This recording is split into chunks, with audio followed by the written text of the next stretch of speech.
પ્રચાર પડઘમ શાંત થતા હવે મતદાન દિવસની તૈયારી શાંતિપૂર્ણ માહોલમાં કરાવવા વડોદરા પોલીસ સંપૂર્ણ સજ્જ છે। TV13 સાથે વડોદરા પોલીસ કમિશનરે વિશેષ વાતચીત કરી છે।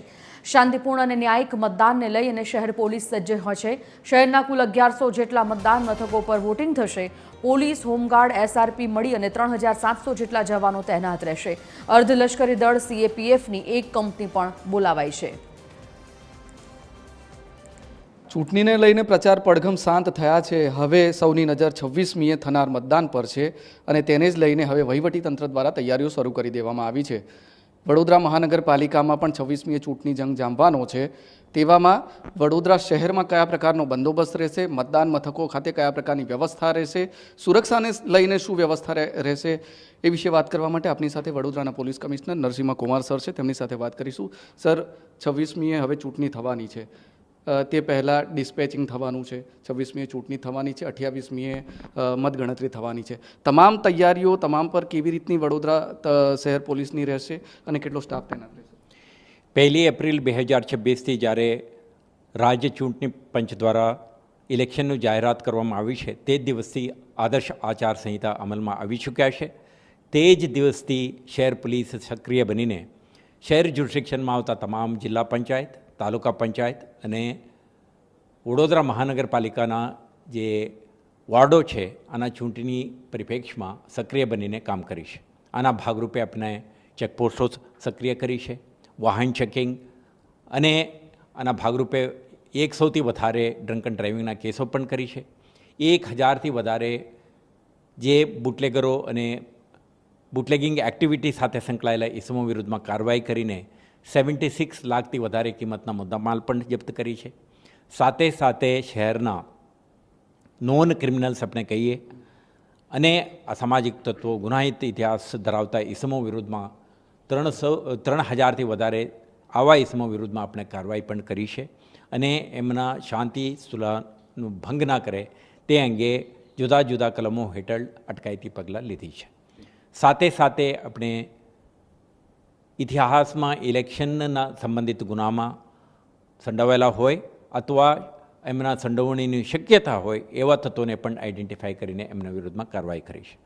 જે લેન્ડ ગ્રેબર્સ, ડેન્જરસ પર્સન, બુટલેગર્સ, જે વધારે રિસ્કી જેવા લાગે એવા 108 જેટલા આરોપીઓ વિરુદ્ધમાં આપણે પાસા હેઠળ કાર્યવાહી કરી છે। ખાસ કરીને ચૂંટણીના પરિપ્રેક્ષમાં 38 એવા ક્રિમિનલો આજની તારીખે જેલમાં છે।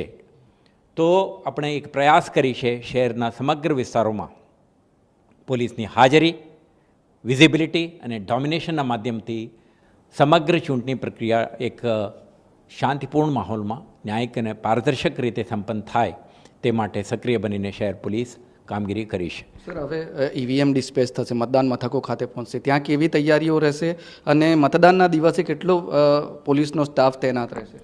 લગભગ 6 ડિસ્પેચ સેન્ટરો છે અને 2 કાઉન્ટિંગ સેન્ટર છે। એક ITI કેમ્પસમાં અને બીજું એક દશરથમાં।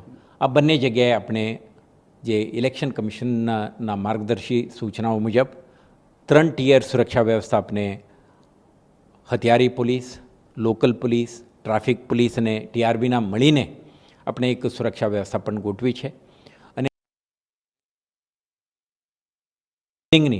રેવન્યુ વિભાગ સાથે સંયુક્ત વલ્નરેબિલિટી મેપિંગ કરીને સંવેદનશીલતાના આધારે આપણે પોલીસ, SRPF, હોમગાર્ડ અને તાલીમાર્થી લોકરક્ષકોને પણ આપણે તૈનાત કરી છે અને જુદા જુદા વિસ્તારોમાં પોલીસની પ્રેઝન્સ રહે તે માટે રૂટ પેટ્રોલ્સ, જે એક્ઝિક્યુટિવ મેજિસ્ટ્રેટો સાથેના પણ પેટ્રોલિંગની વ્યવસ્થા પણ ગોઠવી છે, જેથી કરીને લગભગ 2000થી વધારે પોલીસ અધિકારી કર્મચારીઓ, 250થી વધારે તાલીમાર્થીઓ પ્લસ SRPFના ટુકડીઓ અને આજથી એક કંપની CAPFના પણ તૈનાત કરીને સમગ્ર શહેર વિસ્તારમાં પોલીસનું પ્રેઝન્સ વધે અને દરેક જગ્યાએ આપણે હાજરી રહે અને કોઈ પણ રીતે આ એક પવિત્ર પ્રોસેસને ડિસ્ટર્બ ના થાય તે માટે તમામ તૈયારીઓ આપણે કરી ચૂક્યા છીએ. શહેર પોલીસની હદમાં કેટલાક ગામડાના વિસ્તારો પણ આવે છે, ત્યાં જિલ્લા અને તાલુકા પંચાયતની ચૂંટણી છે,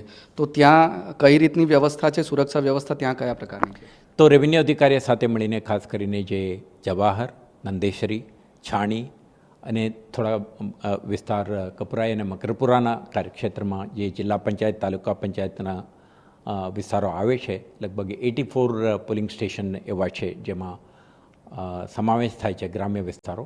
આમાં પણ એક ડીસીપી, એસીપી વધારાના ઇન્સ્પેક્ટરોને પણ તૈનાત કરીને આ વિસ્તારમાં પણ સમગ્ર ચૂંટણી પ્રક્રિયા શાંતિપૂર્ણ માહોલમાં સંપન્ન થાય તે માટે વિશેષ આયોજન આપણે કર્યું છે. હતા વડોદરા શહેર પોલીસ કમિશનર નરસિંહા કુમાર. તેમનું કહેવું છે કે વડોદરા શહેર પોલીસ સંપૂર્ણપણે સજ્જ છે, શાંતિપૂર્ણ અને સુરક્ષિત રીતે મતદાન થાય તે માટે. હવે 26 તારીખે રવિવારે સૌની નજર છે કેટલું મતદાન થાય છે, પરંતુ વહીવટી તંત્ર તેની માટે સંપૂર્ણપણે સજ્જ છે. વિશેષ કરીને વડોદરા શહેર પોલીસ દ્વારા તમામ જે તૈયારીઓ છે સુરક્ષાને લઈને તે પૂરી કરી દેવામાં આવી છે. કેમેરામેન જિગ્નેશ સોલંકી સાથે અમિત ઠાકોર, TV13 વડોદરા.